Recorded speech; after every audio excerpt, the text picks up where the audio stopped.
And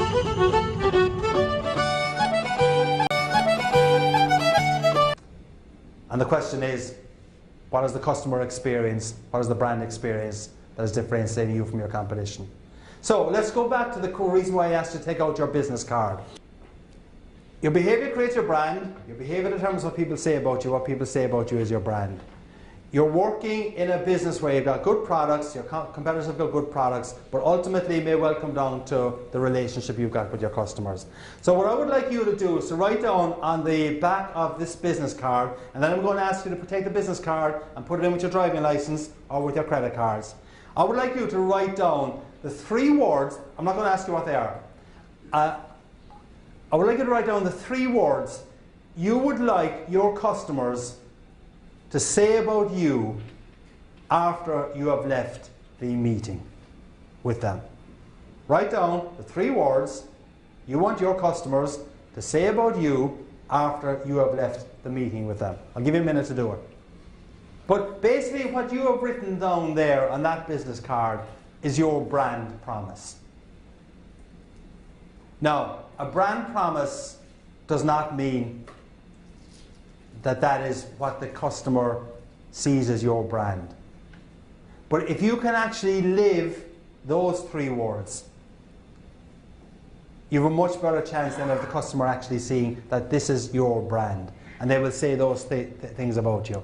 Now, another little part, so the reason why I'm asking you to put the business card back in with your driving license or with your credit cards is that when you go to the gas station tomorrow or go to the airport, you got to take out your driving license for ID, you will see those 3 words. You will say, hey, would Bill, Nancy, Jerry, Francis use any of those 3 words to describe me after they met me at the HMMC conference?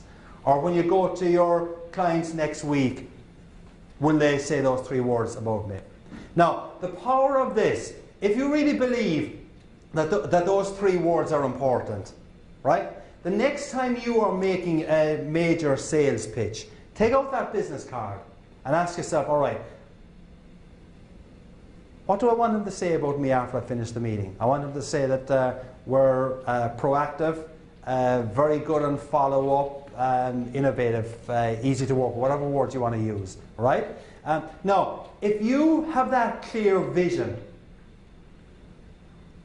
as to what you want them to say after you've left the meeting, and if you believe that if they say that, you've been successful, I think what you can now do is you can actually figure out, how do I craft my presentation to get them to say those words? Now, I'm not suggesting you be manipulative, but I mean, you know, you can phrase your conversation and your sales presentations, obviously, to get the business. So, I mean, it's not just going into, my objective is not just to go into get a $4 million piece of business. My objective is right now, because decisions are not yet being taken, my objective right now is to get them to know that we're reliable, innovative, easy to work with, etc. If you go in with that clear goal, you'll have framed your thinking about it, and when you frame your thinking about that, you have a real chance of making it happen. And if you make it happen, you are on the road. Your behavior creates your brand, believe it or not. How you behave determines what people say about you. What people say about you is what your brand actually is. But let's go back to Officer Schmidt for a second, and I want to give you an example of behavior here. After that incident with Officer Schmidt where he gave me the $75 ticket, I went home to my darling wife of so many years looking for sympathy. Did I get it? No. See, you women are all the same. So I'm sitting there at the kitchen table looking for sympathy and saying to my wife, well, do you know how many pints of Guinness I could get tomorrow for $75? Nothing. This is after 22 years of happy marriage.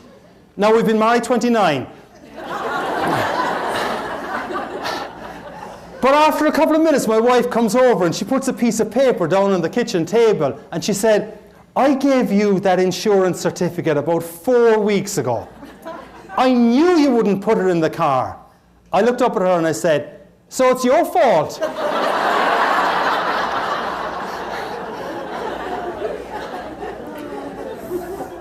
When I regained consciousness, the frying pan, as we call it back in Ireland, was in one hand. divorce papers in the other. But she didn't actually go through with the divorce proceedings though.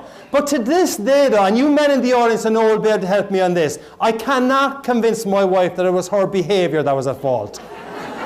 So if the men in the audience ever meet my darling wife, just kind of try and win my side of the argument for me. But that's obviously a goofball example about behaviour though. But your behaviour, as part of the gift of gab, goals, attitudes, behaviour, creates your brand. Goals, attitudes, behaviour. And if you adopt and adapt goals, attitudes, behaviour, it definitely will help to give you a true top of the morning experience.